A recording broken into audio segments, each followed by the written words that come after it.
Everyone, I'm Israa, English teacher at ITEC FAYOUM. Today's lesson is a listening lesson for first year. Can and can't, must and mustn't. Okay, let me make a quick revision for the last lesson. What are the most important things that you should consider when you leaving a phone message? What are the most important things that you should consider when leaving a phone message? Okay, as we remember that you have to mention your name, you have to mention your phone number. So, the most important things are your name and the phone number. Okay, what we are going to do today. Firstly, we will watch a video about modal verbs, can and can't, must and mustn't. Then, we will have some exercises. Okay, now let's watch the first video. It's about can and can't.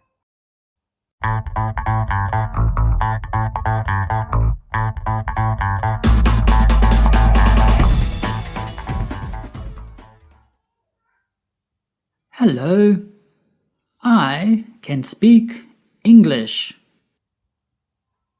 Yes, I can speak English. Can is used to show ability or possibility. I can speak English means I have the ability to speak English. It is possible for me to speak English. I can swim. I have the ability to swim. I can swim. Can. Okay, so the first use for can is to use it to express the ability or possibility, your ability to do something. For example, I can cook, I can drive a car, I can draw, I can dance, I can what? You can also say, I can speak English, I can speak French, I can speak Italian. So, the first use for can is to use it to express ability and possibility. What is your ability? Is also used for permission. You can use my pen means you have permission to use my pen. You can. Okay, so the second use for can is permission, to give someone a permission to do something.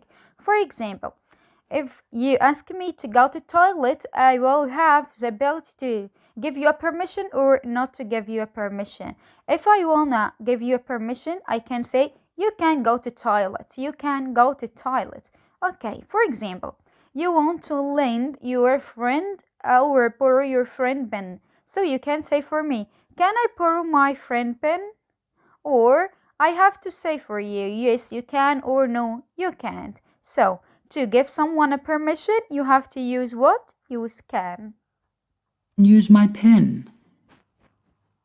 How do we make sentences in English with can? It's simple. Can does not change with the subject. It is always can. I can, you can, we can, they can, he can, she can, it can, my friend can, the teacher can, the chickens can, everybody can. Can does not change in positive or affirmative sentences. Simple. What comes after can? The verb. I can speak. He can speak. I can play. He can play. There is no S at the end of the verb. We can speak. There is no S at the end of the verb. We can speak. She can speak. They can play. It can play. Why is there no S at the end? Because the verb is in the base form of the infinitive. The infinitive is to go, to need, to speak, to live. For the base form of the infinitive, we remove the to part. I can to go? No, I can go. Let's look at this example.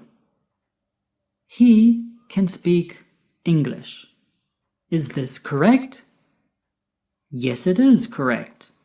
Subject, he, then can, and the verb speak. He can speak English is correct. The next sentence, is it correct? He can speak English. No, it is not correct.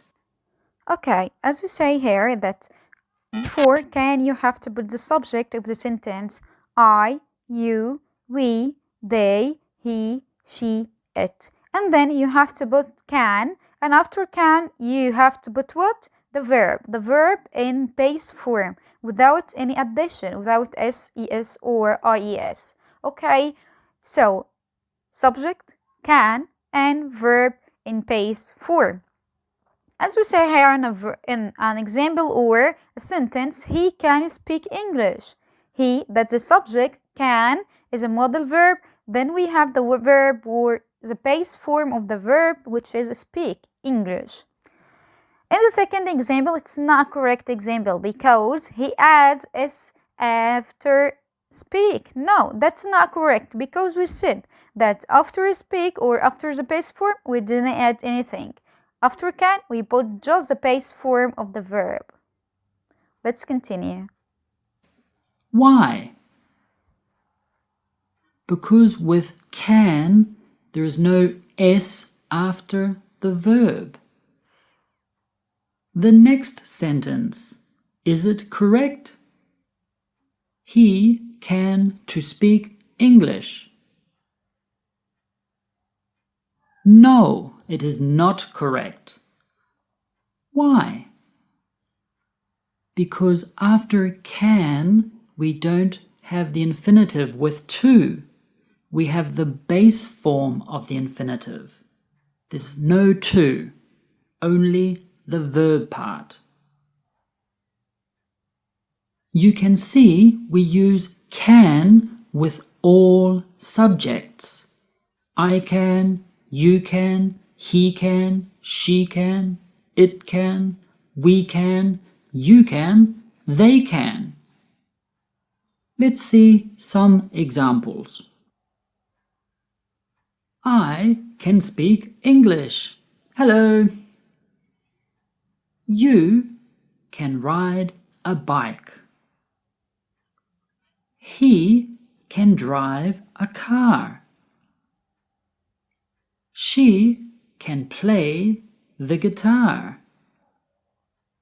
It can swim. A fish can swim. We can play football.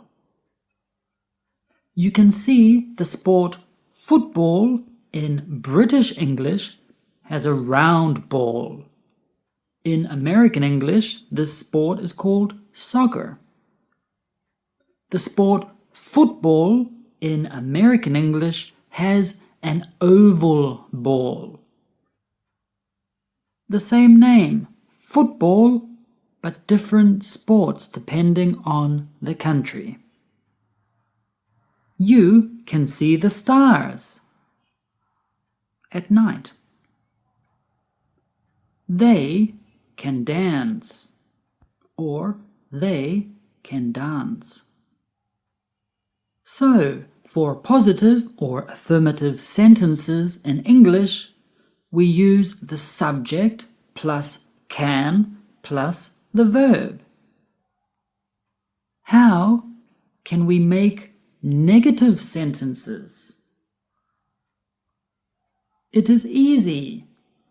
We use can't or can't instead of can.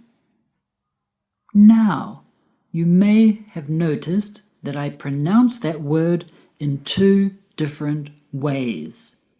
Can't and can't.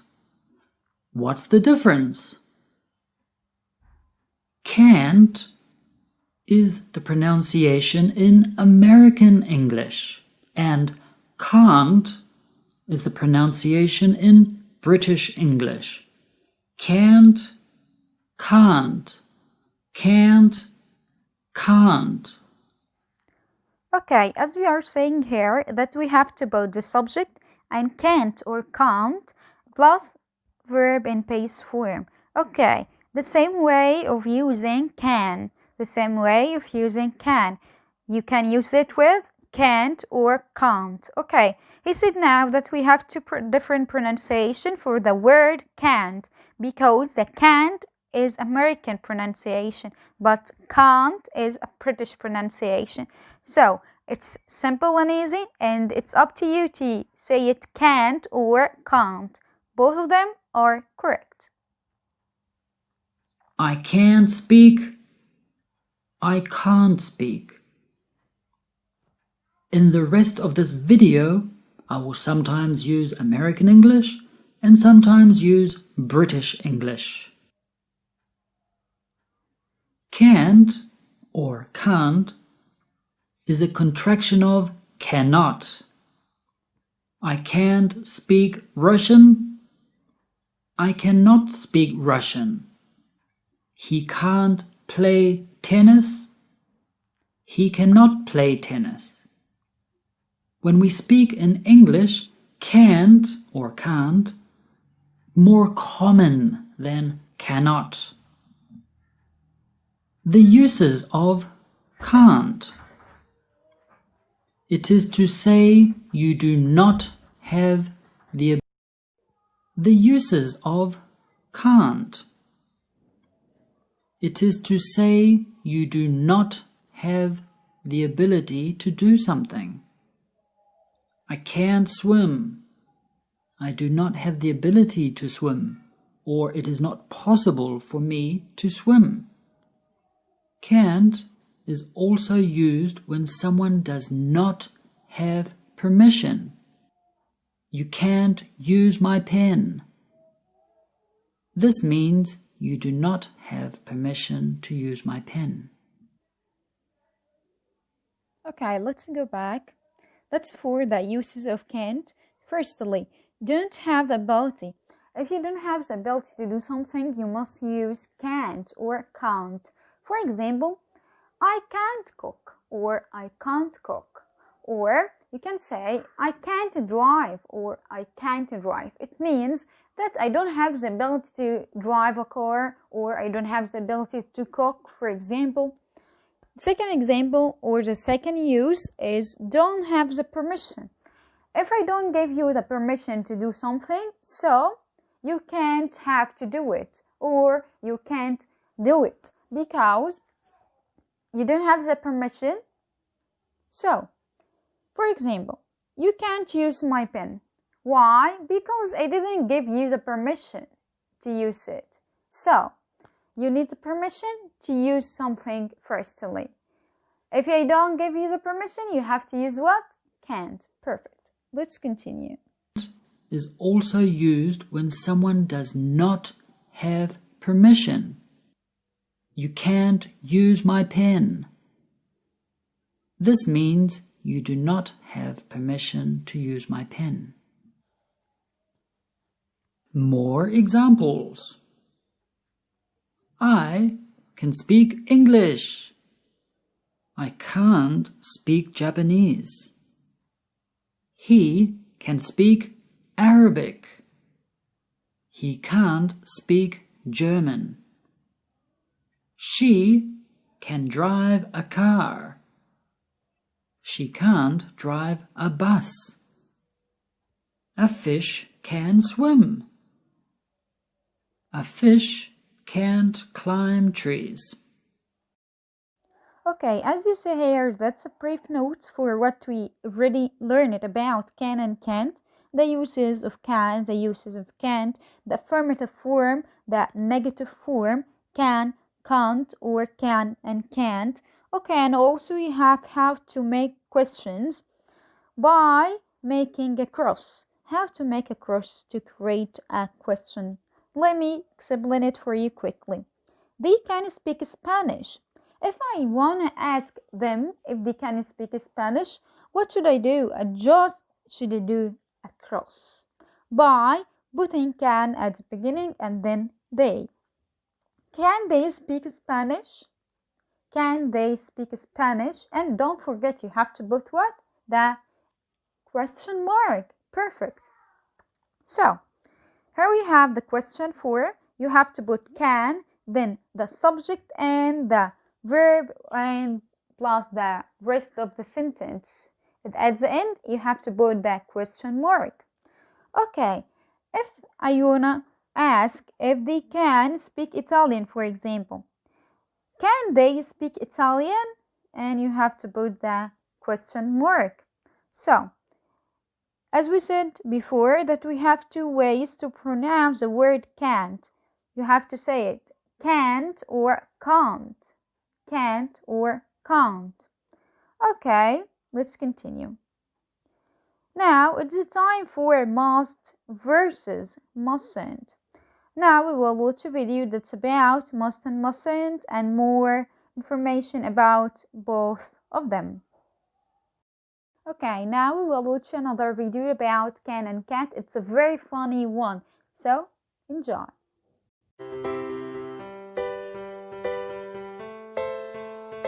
I can play the guitar. I can't play the guitar. Can you? I can ride a horse.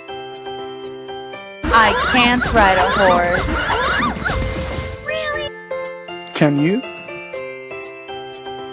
I can run. I can't run. I can't run. Can you? I can dance. I can't dance.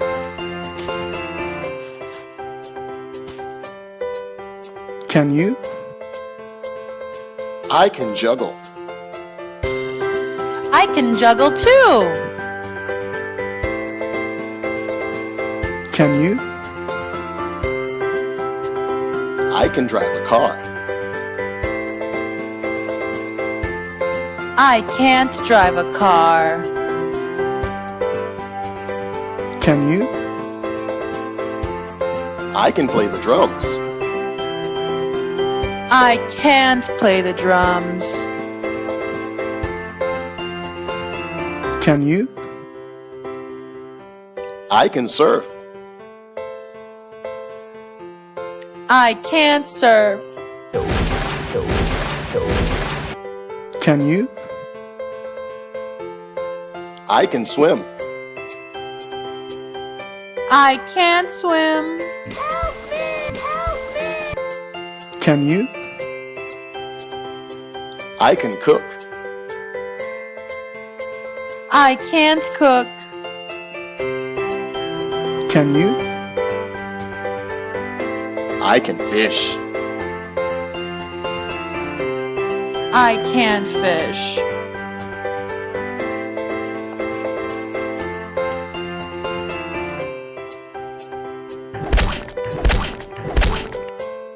Can you?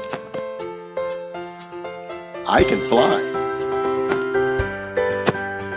I can't fly.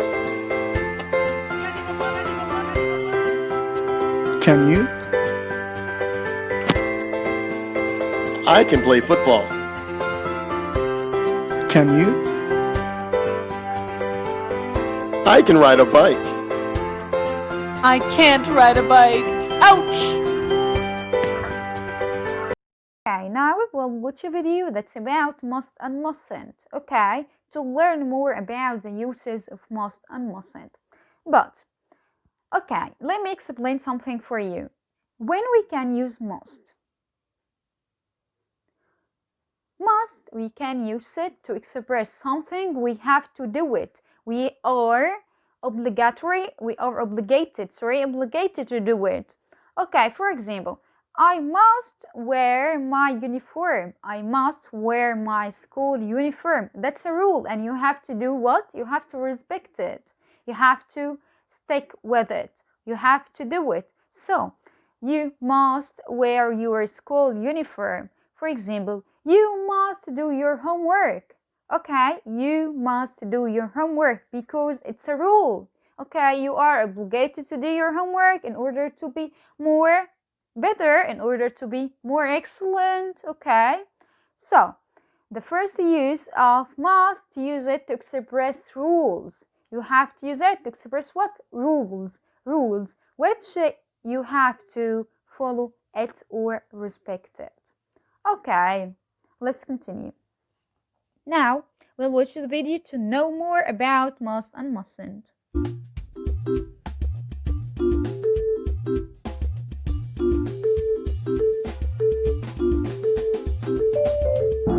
Oh, Kitty, what's the matter? Nothing. Kitty? I got into trouble at school today because I took Hero to school.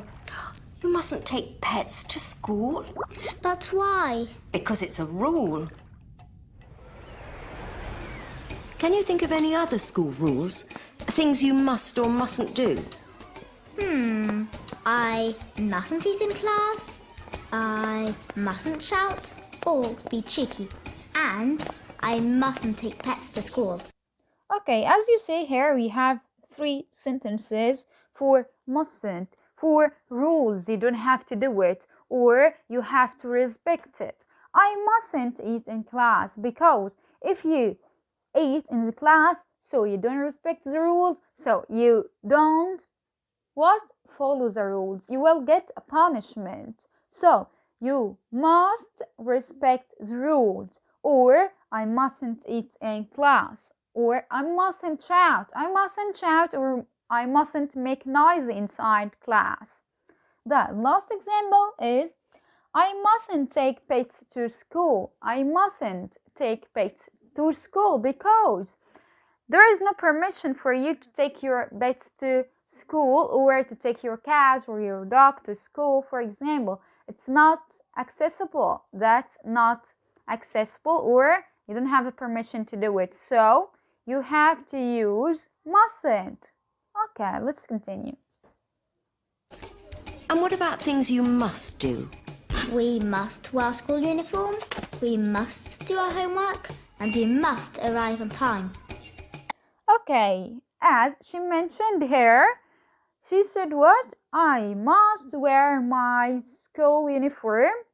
That's a rule. You must wear your school uniform. I must do my homework. And I must arrive at time. Arrive at time to school. Okay. Oh, and our teacher said that tonight. I must stay up late and I absolutely must watch a film. Now that's cheeky. You must go to bed early before I catch you. I'm coming after you. For exercise, what you should do is to fill in the gaps using can, can't, must, or mustn't, according to what we have learned right now. What you should do, you have to fill in the gaps or put in blanks can, can't, must, or mustn't according to the context and the meaning of every sentence. Okay, that's your assignment. You have to do it and send it to me. Okay, by this way we have finished our lesson for today. It's nice to see you. See you soon, inshallah.